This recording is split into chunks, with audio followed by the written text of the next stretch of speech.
Going a bit towards the currencies, and the world's reserve currency is still backed by atomic power, as we would say. US dollar as a safe haven. Now, you've always said if you're mentally not sure, you should not buy the US dollar. We can see now the US dollar is starting to weaken already. How you see this to unfold, if also especially looking at the protests going on in your country? Right. I own a lot of US dollars and have for a while, on the theory that when the problems come, people will look for a safe haven. They think the US dollar is a safe haven. It's not, but everybody thinks it is. So I own a lot of US dollars, and I suspect that will continue. Most currencies are weak against the US dollar because of what I just got through saying. I still own them. I haven't sold any. The US dollar is going to get overpriced as the turmoil gets worse and worse in the next couple of years. Might turn into a bubble. I mean, why not? Currencies have turned into a bubble in the past.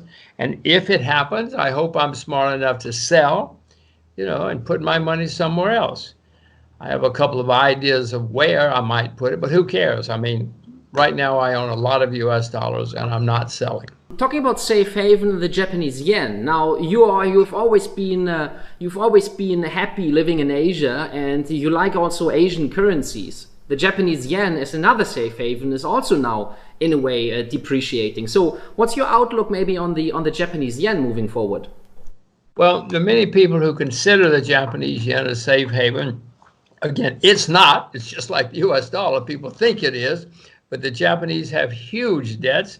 I've just published a couple of books in Japan pointing out that the debt is skyrocketing. The population has been declining for 10 years. Japan is a country heading for serious trouble. But many people think the yen is safe.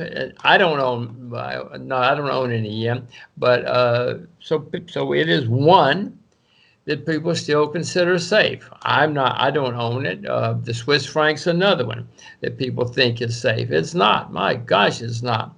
But for historic reasons, people think these currencies are safe. And of course, as this crisis unfolds, more and more people will realize, hey, we've been wrong. Now what do we do? What will be the new safe haven? And I suggest to them that they watch FX Strategy. That's how they can find out what the next safe haven is. Bringing the question back to you, though, I mean, we've talked about the US dollar, we talked about the yen, we talked about the Swissy. In terms of the fiat currencies, which one would be your pick, maybe being undervalued or overvalued, where you still see an appreciation in any currency of some sort? I'm looking for a sound currency. The problem is, Frank, there are no sound currencies left in the world. When I was a kid, the Deutschmark, the Swiss franc. I mean, there was if you said to the Swiss, we're going to debase our currency, they would have run you out of town, or even the Germans. But even Switzerland now. So I am looking. I obviously look all the time. Some people consider Singapore a fairly safe currency, but I have not found a currency where I know the fundamentals are sound enough that I want to put a lot of money in there. When I think about the Chinese currency, I own the Chinese currency, but it's a blocked currency right now. If it weren't blocked, if it were convertible, chances are I'd put more money there. I look at the Russian ruble. Russia doesn't have much debt. Russia has a lot of assets, but then it's Russia. I have investments in Russia. I even own some Russian government bonds in rubles, but I'm not running out and buying a whole lot of rubles like I own a whole lot of US dollars at the moment. Getting close to Russia, being oil rich, means, of course, we're getting back to the commodity point of view. We haven't found a currency, a fiat currency right now, which is a good one to buy. Cryptos could be a way moving forward. Is that what you would say? Well, if you won't, I mean, don't listen to me. People should invest in what they want to invest in and what they know a lot about. I happen to think all cryptos are going to zero and disappear. Many of them already have gone to zero and disappeared, as you well know. But if you think it's going to work, fine. I know that throughout history, governments don't like losing control. Now, the crypto guys say, but we're smarter than the government. And of course they are. Everybody's smarter than the government. But still, the government has the guns. And if the government says you're not going to use other things for money except ours, you're probably not going to use other things. You know, up until the 1930s, people could use seashells, banks could print their own money, people could use gold, people could use whatever they wanted.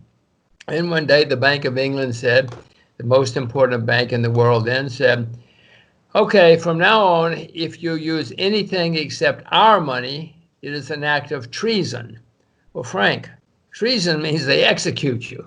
So, you know, people stop using other forms of money. And that will happen again. If somehow these things work, the government's going to make it illegal.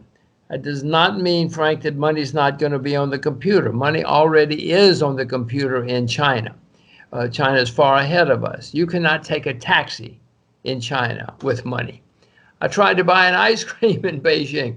Poor woman, I had money. I had Chinese money. She couldn't take it. She didn't know what to do.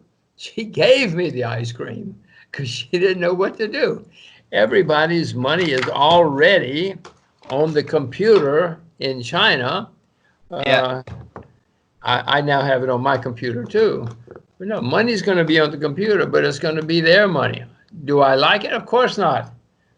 Gives them even more control. They love it. They love it. They'll know. They'll call you up one day, Frank, and said, you drank too much tea last month. Change your habits. You know, they'll know everything you do. They love it. I don't. That sounds similar, what you say right now, than what I've heard from Mark Faber. I talked to Mark Faber in our last interview, and Mark said, if you don't report your gold to the government, you might be reported or you might even be deported to a concentration camp. Kind of, it's something similar what I'm trying to understand from your words, if I'm not wrong, right? Well, in the 30s, in many countries, they've outlawed the use of gold, the ownership of gold. But back then, it was because gold was the monetary. I mean, in those days, gold was the basis for all money and all monetary systems. So that's why they outlawed the use of gold, because they had to get more control. Gold is not anybody's money now, I don't think. So gold doesn't have the same status now that it did once upon a time. It might come a time, yes, when they tell you to report all your gold. They already make you report your bank accounts. They make you report all your holdings. They already try to make you report everything they can. So it might come a time when they make you report your gold.